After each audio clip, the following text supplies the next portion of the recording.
They're getting too comfortable, making a mess out of our town. Kailangan maipakita na natin sa kanila kung sinong tunay na nagmamay-ari sa Pook Paraiso. Tama, Mama. Don't worry mo, Sherry. I'll take it from here.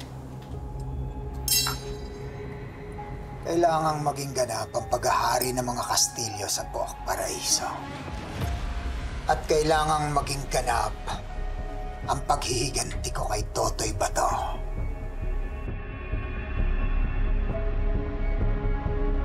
Dahil sa ginawa niya sa akin.